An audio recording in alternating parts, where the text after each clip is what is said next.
Hey everyone, before we begin, I just want to apologize for the delay. It was finals week for me, but it's over now, so on that note, welcome back to our series ranking the bosses of Soulsborne. Today we crack into the top 100 as the quality of fights keep getting better and better. Thank you to our patrons who continue to support us, and if you'd like to join, check out the link in the description. With all that said, let's get into the video. Number 100, Great Grey Wolf Sif.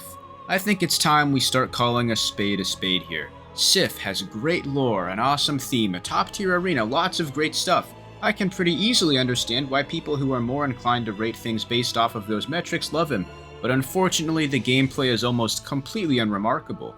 He has like one move or something and it's not even interesting, just variations of a single sword swing. Sif is far less annoying than the glass cannon spads of Radagon. I'm not saying I'd rather he act like that, but it would have been nice for him to be a bit more of a threat than he is. The only reason he isn't lower is because, as I said, killing him is pretty damn sad, and that really does leave an impression on you.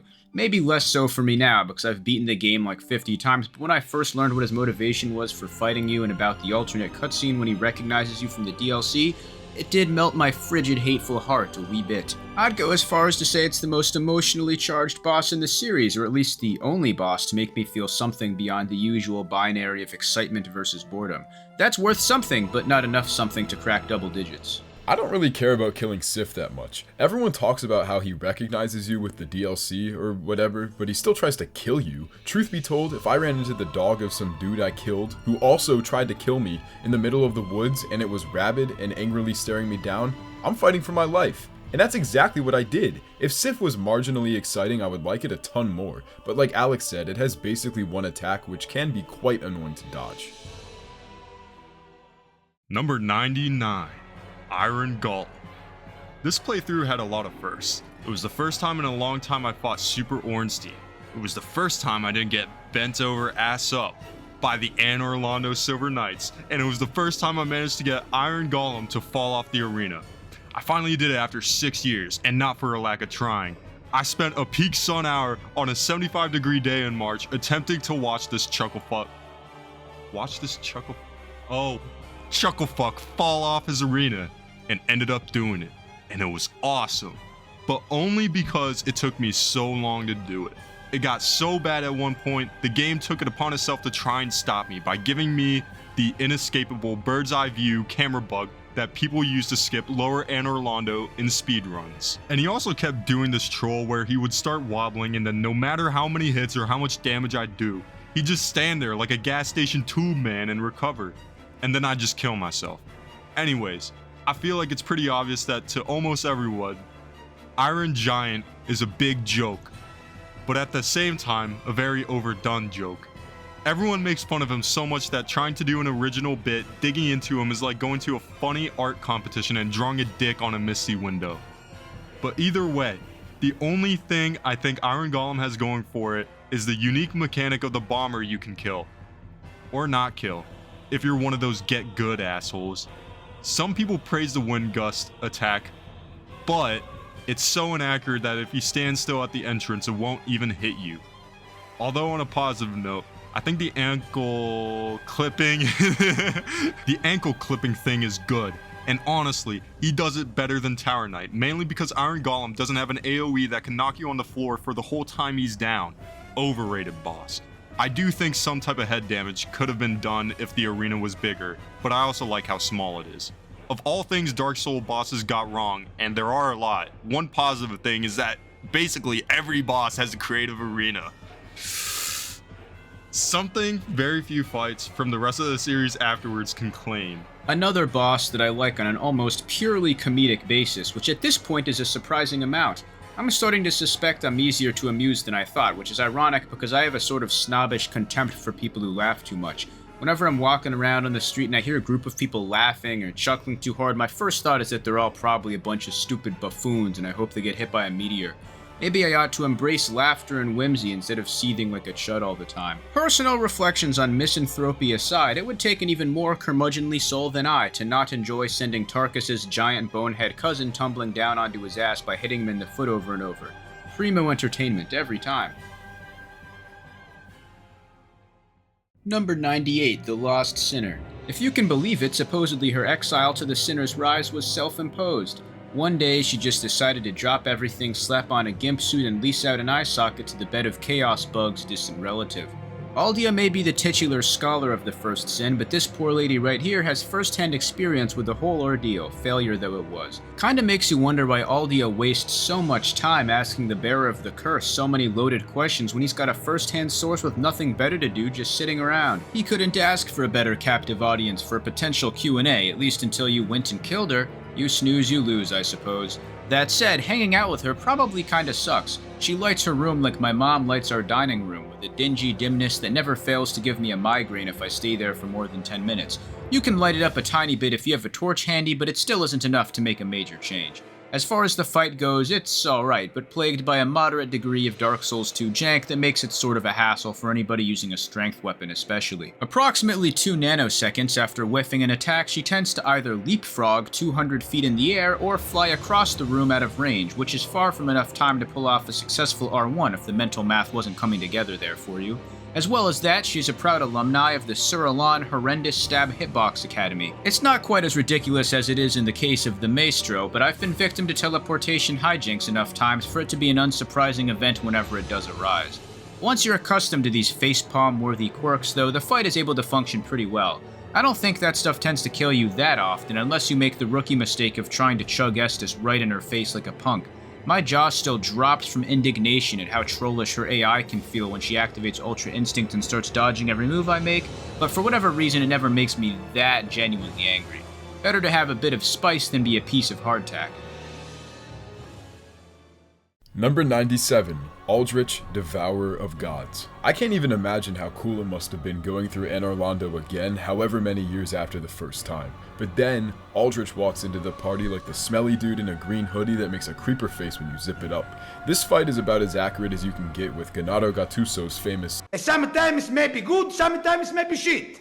Sometimes, Aldrich is really fun and challenging, and other times, he'll teleport on a whim and spam the arrow rain non-stop until you either die from running out of endurance or walk out of the fight like a Looney Tunes character. I like the variety of magic attacks Aldrich has, but I gotta say, he is quite possibly the lamest phase 2 of any Dark Souls 3 boss. He gets the same visual effect you get when you use an ember, and has an itty bitty string of fire that appears when he slashes his scythe in the ground coming out of his teleport. I really don't like how he can attack you during the arrow rain also, and I especially don't like the homing soul mass, which in my opinion does a disproportionate amount of damage. I like his design though, he is satisfying to hit. Also, his lore is great, but I'm not exactly a resident lore expert. Like twice a year I'll watch a Vati video and be like, damn that was sick, and then forget it all and just go back to killing the bosses because it's fun. From what I read, Aldrich was a descendant of the gods and a cleric, but started eating people, and he ate so many people he became the weird worm thing somehow. And then he tried to stop eating people, but couldn't, and got rewarded for failing Weight Watchers by becoming a Lord of Cinder in the Cathedral of Deep, where the church eventually succumbed to the Deep and got corrupted.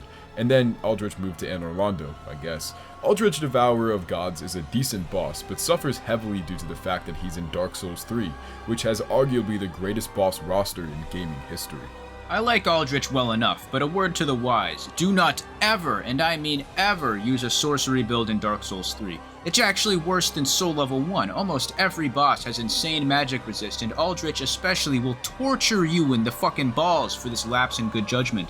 I fought him with a +8 Astora Greatsword, a weapon with S-tier int scaling, upgraded far beyond where it ought to be at that point in the game, and I was doing double digits per Greatsword swing. Like, what the actual fuck?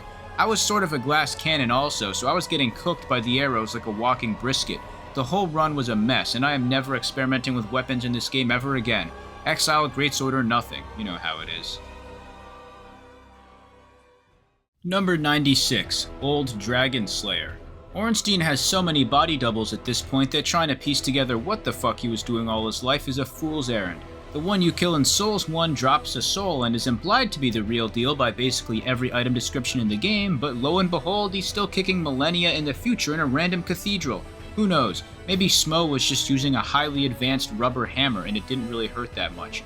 I'm not even going to get into his armor being found at Archdragon Peak in Souls 3 because there's just no explaining that. If it really is the man himself under this armor, he's really let himself go. He's traded his lightning powers for nothing, really, and his melee moves are lacking a certain something. Bygone are the days of flying through the air, catching on pillars and turning giant. It's like fighting a retired boxer, but more sad because he seems to think he's still got it, challenging people on sight to death matches. I should clarify that this boss is genuinely enjoyable, and it's just hard not to compare him to the vastly more involved and memorable encounter with the terrible twosome in Orlando. I just hope for the sake of his already tainted honor that he wasn't a member of the Blue Sentinels, because their leader is a fucking jackass and I drag my nuts on his chin every playthrough when he tries giving me lip. If Ornstein was working under a bum like that, then Lord only knows how deep the evidence will run for the fraud allegations. He's lucky Dark Souls doesn't have a terribly active power scaling community to my knowledge. Number 95, Ruined Sentinels. Alex and I both have a soft spot for the Ruined Sentinels, and for me, it's because of their uniqueness. Ruined Sentinels have one of my favorite arenas in Soulsborne, and before you ask why, let me explain. The fight in theory, and in practicality if you know where the aromatic ooze is, works like a more simplified Four Kings. With the ledge where the Sentinels jump up one at a time, it can become an optional DPS check, where if you have a high enough damage output, it changes from a potential 3v1 to 3 easy 1v1s. On their own, the Ruined Sentinels are boring enough to be one of the many Dark Souls 2 bosses who also show up as generic enemies in Drangliat Castle, but as a gank, they work quite well. The main reason is their surprising ability to cover ground. The Sentinels can throw their shields, have a potentially arena-wide Beyblade move, and even have a jump attack. They're built really weird though. They're like 11 feet, 130 pounds. Of the many Dark Souls 2 ganks, it's one of the only ones where you actually benefit from paying attention to all parties involved, instead of blindly rushing one and spamming it until it dies. These guys also benefit from location. Lost Bastille is an elite area in my opinion, and the effort it takes to even reach the Ruined Sentinels already makes it memorable, plus the bonus of all the hidden walls in the arena and the connection to the Belfry Luna. While these guys are pretty easy and kind of BS at times if you don't have good adaptability, the Ruined Sentinels are probably the most consistently difficult boss in Dark Souls 2's early game, so I appreciate the challenge they provide. The boss fight database thumbnail for their video of this fight is fucking hilarious to me, and I used to use it all the time as a reaction image. Nobody other than Jack really seems to get it, so I retired it after about 6 months of habitual use, but I still have it in a dedicated album on my phone, just lying dormant. I hope somebody out there sees the vision and has a laugh at it. Number 94, Alana, Squalid Queen. Out of all the daughters of Manus in Dark Souls 2, Alana is probably the least fortunate of the lot. Nishandra married a king, Alsana married a cooler king, and Nadalia married the Fume Knight, who is probably the strongest living dude in the world that isn't the bearer of the curse. Alana kicked rocks in a basement, summoning Velstad body doubles to hump and singing bedtime lullabies to Sin. As if that wasn't enough, the sanctum is full of poison and dead people, so it probably smells like dog shit compared to the smoky musk of Broom Tower or the pristine cleanliness of Dranglet Castle. With that in mind, it's no wonder she's an angry hag. She accuses you of being undeserving of the mire the moment you walk in, which means absolutely nothing to me, no matter how much lore research I do. I did come across a Reddit thread theorizing that the Sunken King was the human who broke his promise to the Rat King, which I would wager is now the most obscure and peripheral piece of lore you know about Dark Souls 2, if that's actually true. The fight is alright. I kinda like fighting Goop Velstadt and the skeletons because Alana isn't aggressive enough for it to feel overwhelming. That very lack of overwhelmingness can take some tension out of it though, especially because for a major DLC boss you'd expect a little more mayhem than there is. She goes down without much of a fight, which is probably a win-win considering what we know of her living situation. If you want my honest opinion on Alana, I think I had an awesome outfit. Over time, the Sunken King DLC has aged really well, especially the final third minus the Dragon Lake. Alana, however, is to me extremely hit or miss. Like Alex mentioned, she can summon anything from pigs to Velstadt the Royal Anus, and I ended up getting Velstadt plus the pigs plus the skeletons, and this one skeleton kept walking just out of my reach whenever I tried to hit him, and he lived all the way until Alana died. Besides that one skeleton, the summons are fine in my opinion. I just think she overuses the flame swaths, the fire AoEs, and it's a lot worse than it could have been because she can summon 2 orbs from either side out of your camera view, and they can both track you, which is a total troll. Anyways, Alana can be either a great boss or a crappy boss. On this playthrough, it took me about 5 conservative minutes to kill her. In my last one, I think it probably took me under 2. She does have one of the best movesets in Souls 2 among humanoid bosses though, plus hexes are super cool. Number 93, Sanctuary Guardian. Why does this exist? I don't know. I think Sanctuary Guardian is less memorable than some of the non-health bar mini-bosses in the other Souls games, but for 2011 when the DLC came out, starting right off with a boss must have been pretty cool. In Dark Souls Archthrones, the Dark Souls 3 mod that's a Dark Souls mod in Elden Ring, or whatever, I saw a scrapped Sanctuary Guardian called the Hide Phoenix, which just by the name itself would have given Dark Souls 2 more validity than all of Souls 3 gave it. I don't know why they went deadbeat dad mode with Souls 2, that game has an epic story. But yeah, Sanctuary Guardian is only interesting to me, and I'm the type of guy that can stare at a piece of dust and be interested in it, by the way, in that rolling forward is pretty much useless. And because of that, the fight has a sort of metronome rhythm to it, like Sekiro. If you lose the tempo, you get smacked down, but if you stay on beat, you can pretty easily win with minimal damage taken. I also think its attacks are fun to dodge because they're unique, for whatever that's worth. Number 92, Fire Giant. This segment's dynamic is pretty much what Jack and I had regarding the Godskin duo, but in reverse. While he doesn't mind this guy, I just find him so goddamn boring. The first time I fought him, he had so much health I thought it was a gimmick boss, and I'd failed to notice some Storm Ruler stand-in hidden in the arena. Nope, he just takes 9 gazillion years to kill. This is all, of course, taking place with interludes brought about by his needless obsession with rolling away from you and forcing you to run for another 10 seconds to catch up. I don't even need to elaborate on that further, it sucks, end of story. Don't bother trying to fight him on Torrent either, that just does not feel right. Nothing feels right against this atrocious waste of time boss. I never got past Rykard in my Rune Level 1 run, but I know someone who went through the whole ordeal, and they told me that the Fire Giant is by far the most miserable boss on the route. Imagine my shock upon hearing this. Most people I know who defend the Fire Giant tell me that it simply isn't that long, and that someone must have slipped time-dilating drugs into my drink beforehand. I've seen some exceptionally optimistic time estimates given, some of which were even under 2 minutes. I don't really have anything to say to that. Good for you if you don't find him boring. I do. An important note is that I was using a build that primarily uses fire damage to get work done, so obviously I was handicapped and the average experience is probably less miserable than mine, blah blah blah. I considered this, but if he actually was fun, then I wouldn't mind it nearly as much. Mog is also resistant to fire, and spoiler alert, you're not seeing him on here anytime soon. I haven't spoken much on his second phase. What is there to say? He looks cooler and gets access to high damage fire attacks. I'm not a fan because it makes it more likely that I die and have to do it all over again, which is bad. It's functionally identical to the Moonlight Butterfly to me, but more annoying because at least the butterfly won't ever kill you. Boredom incarnate.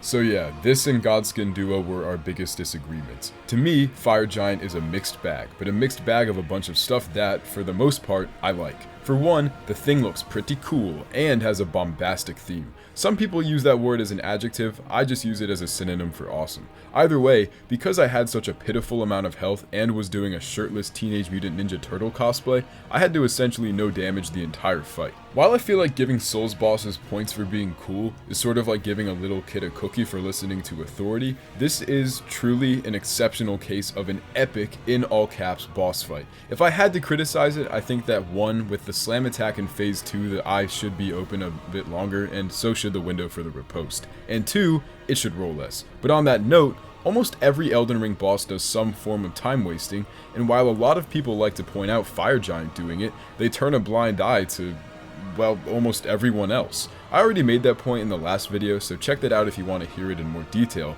but overall, I really liked the weak point mechanic, and though Fire Giant has a ton of health, it's incredibly satisfying hitting his weak spot for that spongy attack noise and a bunch of bonus damage. Number 91, Corrupted Monk. I feel like this is a boss that would actually benefit from being a lot shorter. My main problem with Corrupted Monk is that you don't get rewarded for deflecting, Mariki countering, or sweep countering, which is basically the opposite of every other boss in Sekiro, including True Monk. She only starts opening up after what feels like a timer, like around a minute and a half in, you randomly start doing damage, and she dies right after. Simply, she deflects way too much and it drags on far longer than I'd like it to. Most people say Headless Ape is pointless, but this is not that far behind. Number 90, Old Demon King. This is one of those bosses that people universally agree is just a C or B- tier boss and have little to say about. I am one of them. They somehow managed to turn the idea of a last-ditch super high damage attack on a timer into a joke rather than a memorable moment, which is almost incredible. I think the lack of a clear visual cue of your impending doom is part of it, but it also just doesn't kill you most of the time, which defeats the point a wee bit. I'm not advocating for an instant kill move to be airdropped onto his moveset with no other changes, because that would probably be even worse, but I think they should commit to making it either something genuinely stressful that you want to avoid, or making it a cool attack like any other. The way I would do it is to make it where you have to stagger him out of an instant kill move, summoning ritual while dodging pyromancies he leaves floating around in the arena to prevent you from easily doing so. After the ritual is done, it wouldn't be instant, but you'd have like 30 seconds to finish the job if he pulled it off. That would have anybody clenching their ass cheeks, trust me. Instead, they opted for the pathetic middle ground, where it accomplishes nothing and he's cooked afterwards. Like, nice job, Majin Vegeta, thanks for killing yourself and sparing me the effort. It's a wonder this guy survived so long in the smoldering lake ecosystem, because I bet the Solaire Worm could beat his ass in a one-on-one. Number 89, Chaos Witch Quelaag. For me, Quelaag will always be one of the most memorable bosses in any game I've ever played. And no, not because she has boobs, but also, a little bit. I just always honor her for her place in the game, defender of the second Bell of Awakening and of her sister, who I've only never killed once because of the Firekeeper Soul. If you do want to do a really overpowered run though, I'd highly recommend a Pyromancy build, not killing Quelaag's sister, and maxing out the Chaos Servant Covenant. You can kill the likes of Calamite and Manus in under 30 seconds with some of the really good Pyromancies. Anyways, yeah, Quelaag is a topless crazy lady with a spider for a lower body. I would talk about Blighttown if it was 2012, but it's so short and honestly kind of fun. The area is only bad if you don't have the Master Key, which frankly is on you. She's definitely a unique boss in terms of physical design, but honestly, for her concept, she's somewhat underwhelming, mainly due to the spider's AI. Quelaag overall has a pretty broad moveset for what's usually the 5th or 6th boss in any given playthrough, and if she uses her whole arsenal, she can be extremely challenging. But there's also a reason most OP early runs put you up in the camping spot where she can't hit you,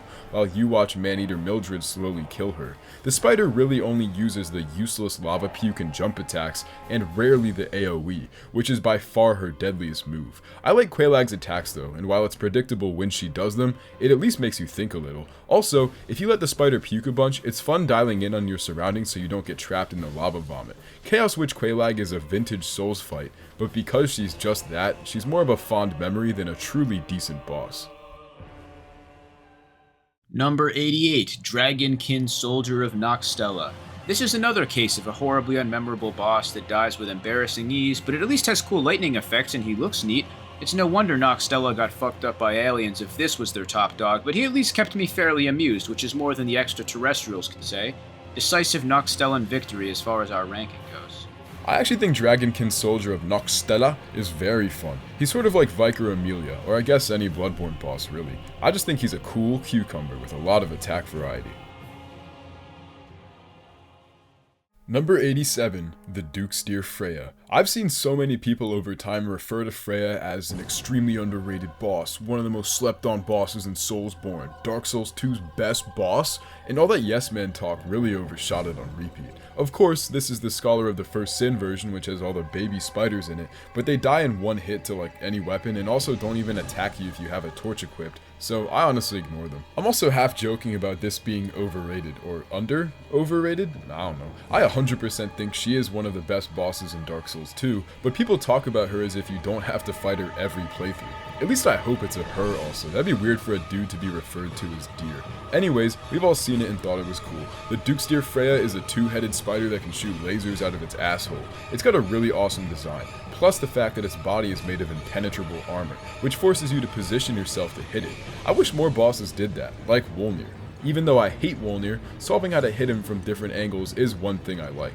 I also think it's really cool how the heads have different attacks, plus that you can't just sit by one the whole time, as at around 40% health, the butt head will shrivel up and fall off. For a largely stationary boss, Freya forces you to be quite active, due to its incredible attack variety covering all distances. It sort of feels like Armor Spider if everything was done right. It has the web attacks, but the arena is big enough to dodge them. It has the stomp attacks, but the arena is big enough to dodge them. It even has the exact same chomp attack, and also, I mean, it is a spider. Bonus points for the New Game Plus Cliffside version, which is maybe the hardest fight to actually kill in all of Soulsborne, as you get 1 attempt per playthrough, and if you run away to heal for even 5 seconds, it'll drop into the main arena and not come back without a bonfire aesthetic. Not enough people talk about Dark Souls 2's New Game Plus and Plus changes. In all, the Dukester Freya is a very unique and high quality boss, especially for Dark Souls 2, which even though it is one of my favorite games of all time, admittedly has an almost rough draft feel with the majority of its bosses. Number 88, Elmer of the Briar. I thought this guy's name was Elmer, like Elmer Fudd, for about 2 years. Much like Elmer is always on the hunt, and for that matter, he's a hell of a lot better at hunting down Wascally Tarnished. He doesn't have enough health to last too long against the powerful arsenal you likely have when facing him, but if I was stuck in a Hell in a Cell scenario with this guy for over 2 minutes, I think I'd be cooked. He hits brutally hard, and his aggression levels are those of a methed out pit bull. This is a pretty intense duel, and his evil-ass flying red lightsaber definitely adds a lot to the feeling of pandemonium. This fight is badass to the nth degree, but short and fleeting in duration. Like all in life, Elmer of the Briar is but a passing ephemera. Congratulations to him for scoring this high as a mini-boss, that's a real uphill battle.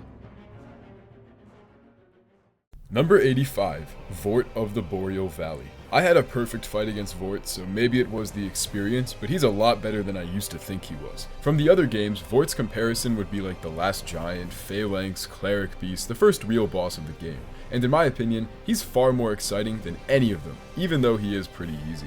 First of all, he's got an all-timer cutscene. If I went to Guantanamo Bay and they made me watch that for 24 hours a day or whatever they do, I'd be like a baby with a pacifier. I love the noises especially.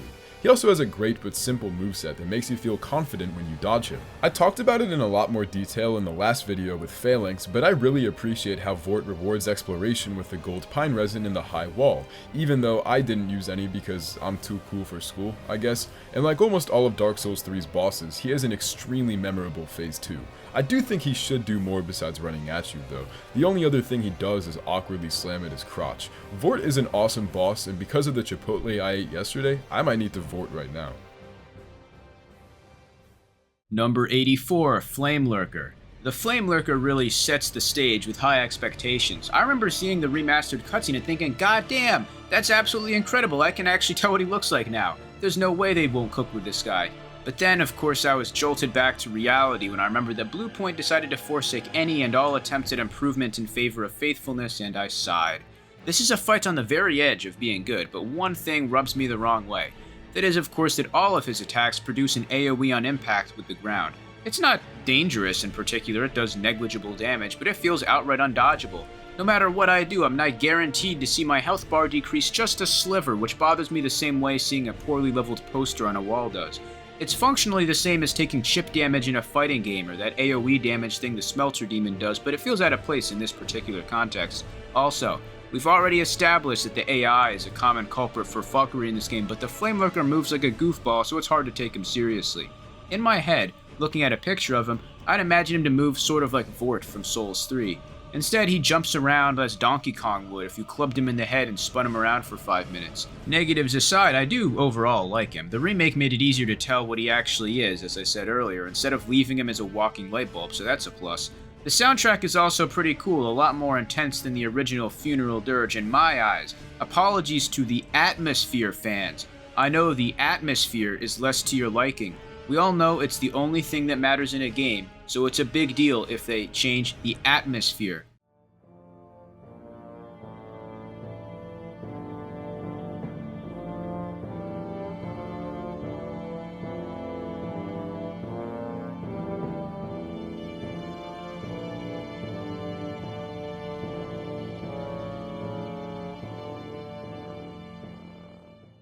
God, I love Atmosphere so much. But yeah, Flame Lurker, cool idea and design, but he plays like a bit of a bozo. Still solid. I think Flame Lurker's sports player comparison would be Darwin Nunez. At any given moment, he could whip out like a one-shot combo, but 99% of the time, he'll be scratching and sniffing his ass on the opposite side of wherever he's supposed to be.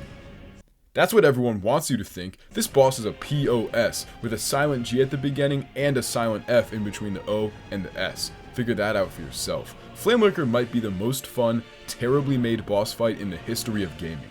Sometimes I like to exaggerate and say, this thing is nothing going for it, or it has zero qualities, but without even making a hyperbole, i.e. an over-dramatized explanation, Flamelurker might actually have no single good thing about him. Like Alex said, Bluepoint made a disastrous business decision creating a faithful remake. Yeah, I know you can hop over ledges, but they still kept everything else. World tendency, item weight, even the bosses. Sure, I had Flamelurker at around 100, but after refighting him a couple times, I can confidently say he's in my 30 worst bosses in all of Soulsborne. And to explain, I'll break down his flaws individually. First off, his AI is a bit goofy. Everyone knows that. Also, his run-up can be a pain sometimes, but I'm not talking about 2-2 as a level. I don't know a single person who's ever done 2-2. I always take the drop path. But anyways, an actual serious complaint I have is his jumping. Every time he moves, he jumps and will hit you and will damage you. Another problem I have that Alex already talked about is that all of his slam attacks are followed by a mini AoE, meaning if you dodge them, you get hit by the AoE, and if you get hit by them, you might also get hit by the AoE. I tried different approaches like rolling backwards, forwards, at a diagonal angle, early, late, and truthfully, it almost felt like trying to win on a slot machine. Once in a blue moon, I'll have a perfect roll and avoid his slam, but then he'll either jump away or swing at me before I can even hit him, which is problem 3, his aggression. Look at this clip.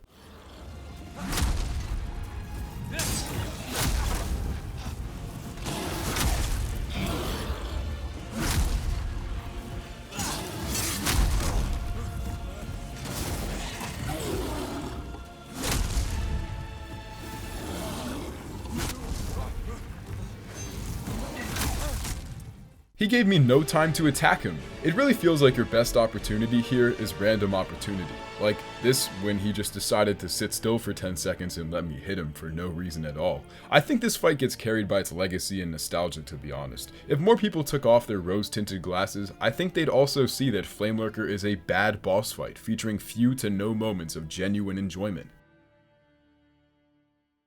Number 83, Skeleton Lords. Once again, this is a very Alex-centric pick. I think it's worth noting that, yes, I had the Skeleton Lords at 115, but I still like them. My main point against them is how little the concept actually plays out. 3 different Skeleton Lords who summon 3 different sets of skeleton enemies when they die is a fantastic idea. The arena is great, the soundtrack is great, the design of the Skeleton Lords is great. But the lords each live for about 10 seconds and summon almost a dozen skeletons per. It ends up feeling like a sandbox more than a boss fight. I think they should have given the individual lords a lot more health and made them summon a lot less enemies. At least the bone wheel one only spawns like 3. It's a lot less cool ending a boss fight with a skeleton you'd probably just run past in the open world. Number 82, Seath the Scaleless. There's a lot to be said about this fellow, but first I'd like to congratulate him on having the only area in Dark Souls 1 after the midpoint that doesn't make you feel like pounding your fist into a wall until your knuckles are ground to dust. While the Duke's Archives may have been the cause for my initial rage quitting of the game when I was 14 on account of getting lost, I now feel a genuine affinity for it in its cavernous backyard. There is one thing I still hate about it though, and it has to do with fighting Seath. I'm of course talking about the mandatory suicide charge before the actual duel. I can imagine the effect of going in there desperately trying not to die and then realizing it was scripted being sort of amusing to a first-time player, but to anyone else it's a horrible nuisance. For starters, he can curse you, and in Dark Souls 1, God fucking help you if that happens. Your run is genuinely over unless you drop everything and sprint to the bell tower to fork over 30k souls to a guy named Oswald. So, your only objective is to die, but not that way, which is a very peculiar and unfun scenario to find yourself in, if I do say so myself. The actual fight is pretty inoffensive, cool even, although it's so easy you feel a bit let down compared to his fearsome reputation.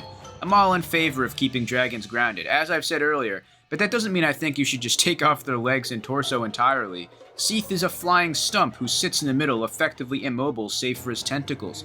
It's like he was getting formed from the top down by a 3D printer that broke down after hitting the 60% mark, which begs another question. How is he laying pipe under such circumstances? No phallus to insert and no hips with which to thrust. It's well beyond beating a dead horse to theorize about the logistics of Seath's reproduction journey at this point, but I'm just going to go ahead and atom bomb the dead horse anyways because it's a rite of passage. I'd imagine he has to use his wings to propel himself forwards and backwards like a jet engine, and then have Guinevere tied down with industrial giant ropes to prevent her from being sent flying by the gale force of his wing flaps. Looking back, Gwyn is a horrible father par excellence. His eldest son defects to the dragons, his daughter fucks dragons, and his whatever Gwendolyn is just hangs out in a tomb all day sending out goons to kill red people. Good for Seath, I guess. He's probably having the best time of anyone in Soulsborne. He's got his sanity, his magic library, prime punani, a 5-minute flight away, and even immortality until you show up. Once the crystal is busted, his goose is well and truly cooked, so long as you aren't trying to cut off his tail, in which case, have fun with that. I like Seath a decent amount. The fight is a bit of a bummer, but he's got swag, and it's at least satisfying hacking away at him. Number 81, Lick Dragon Fortisax. I'm going to be completely transparent and say that on this playthrough, I forgot to do the Ranny side quest and didn't fight Fortisax.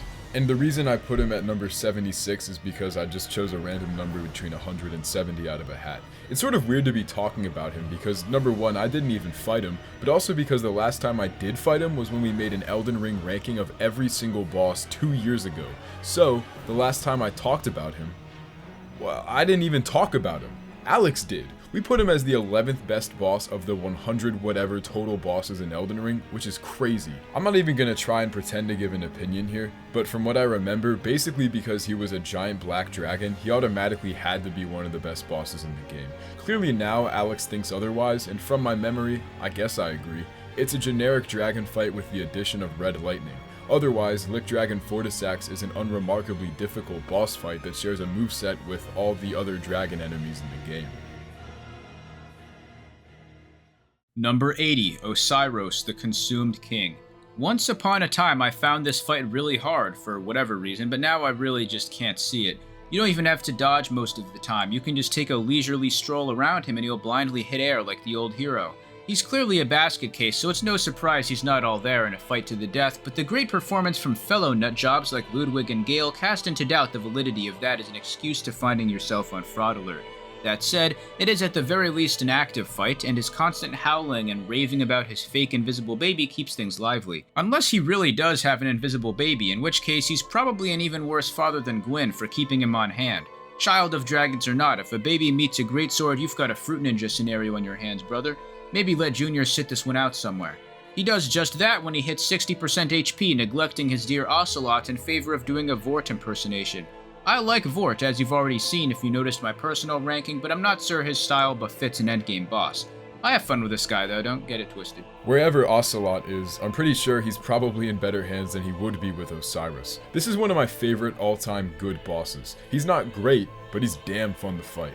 Osiris is one of those fights that pumps up my ego because I haven't died to him in about 4 years and all I hear is about how hard he is. In my opinion, he is hard, but he's not BS like everyone claims. I got hit twice this time, and this was my first time fighting him since 2022. Either way, all around the Consumed King is one of Dark Souls 3's best atmospheric bosses, and I will always enjoy fighting him. Number 79, Aldia, Scholar of the First Sin. You'd never know it, but Aldia is probably one of the coolest and most important lore characters in Soulsborne. I'd say watch any lore video because they'll at least know what they're talking about, but essentially Aldia was the founder of Drangliek, the brother of Vendrick, and a mad scientist. After using the Lord Souls to create Drangliek, Aldia grew disinterested with the city and founded a manor for scientific research on the city outskirts, where he created monstrosities and dragons. As Drangliek succumbed to the undead curse, Aldia sought to discover the nature of the soul and the first sin, both of which he eventually did. By uncovering the undead curse, Aldia broke the cycle of fate, ascending beyond light and dark and morphing into the monster you find in Dark Souls 2, an all-powerful, omniscient god who can do nothing but watch as humanity dies and revives infinitely. So, after all that, does the boss live up to the story? I'd say on a good day, somewhat. Aldia is a stationary boss with a ring of fire around him that prevents you from standing near him and also multiplies his defense. Once he uses a tree root move, the energy from the attack puts out the flame and he becomes open to damage. In my opinion, Aldia actually has the perfect amount of health, and like Smelter Demon, I think the ring is a pretty cool mechanic that makes you second guess yourself, plus it gets stronger in phase 2. He also has a pretty broad list of moves, but they're all dodgeable by sprinting sideways, so no major points for that. Also, a lot of people don't like the teleportation AoE thing, but it's slow enough that I don't really care. Aldia, Scholar of the First Sin, is the Scholar of the First Sin, and without him, we wouldn't have Dark Souls 2, Scholar of the First Sin, which was the first Souls game I ever played. Thank you, Aldia. Number 78, The Pursuer.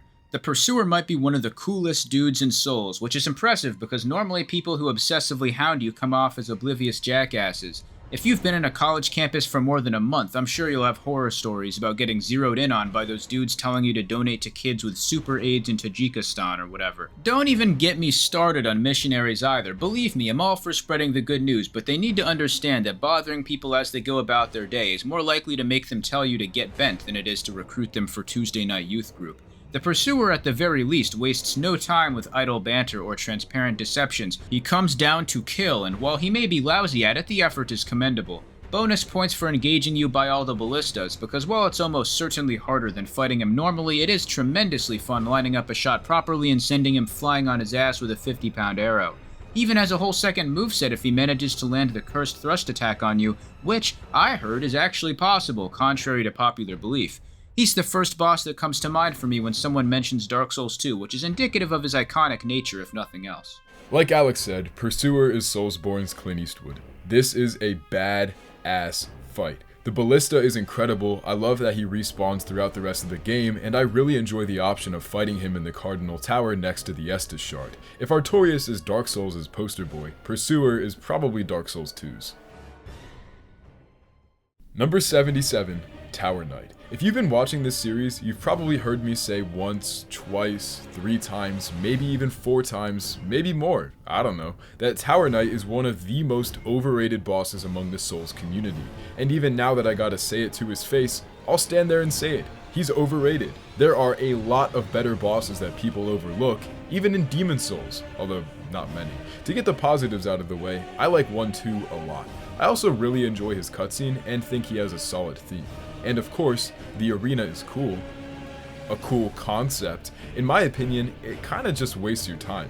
The archers in Demon Souls are so pathetic and easy to avoid that killing them is more like getting rid of a nuisance than it is a necessity like in one Reborn's fight. Anyways, Tower Knight is also a pretty good concept, but his biggest flaw by far is AoEs. Dodging his giant sword is cool, but he'll almost always use his shield for offense, which comes with, of course, an AoE. It's very frustrating having to constantly stay away from his ankles because of inept boss design, considering Bloodborne nailed how to counter ankle biting. This is once again a side effect of Bluepoint staying true to the original Demon Souls, and it causes the fight to drag on a little longer than I'd like it to. Also, like Flamelurker, I can't stand his backwards jump. I do think it's rewarding that once Tower Knight's head is open to damage, he'll probably die, but once again, imagine if there was a Phase 2, or if the boss was remade to make the process of getting to his head more complex. Just a thought. Tower Knight is an alright boss at best in my opinion, that, like Flamelurker, gets carried by his name and vintage legacy rather than his actual quality as a boss. Number 76, Abridis, Daughter of the Cosmos. Poor Macaroni Head here was once considered among the hardest bosses in the series, and I can respect her tenure as one of the series-wide major tough guys back in the olden days. That charge attack is still a real bastard to this very day. It's one of the few attacks where you need a specific strategy to avoid it rather than just a well-timed dodge in the 2 o'clock direction. As far as normal attacks go, the tentacle swipes are smooth as butter to dash through, and the lasers are lasers, which is enough for me, really. I give them props for making a weak point that's actually hittable a lot of the time for once, and my god is it satisfying to land attacks on that bulbous cranium. It's up there with parrying the Headless Guardian Ape's Mega Slam move for me in terms of sheer satisfaction. I don't blame Abridis for fighting a little dirty either, considering how much her life sucks.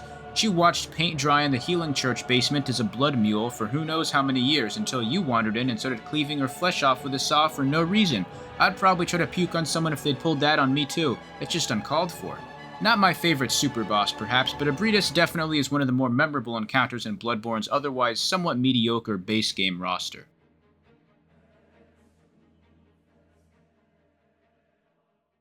Thank you so much for watching and we hope you enjoyed. Remember to like and subscribe if you haven't, and otherwise be sure to check in 2 weeks' time for the next video. That's all for now.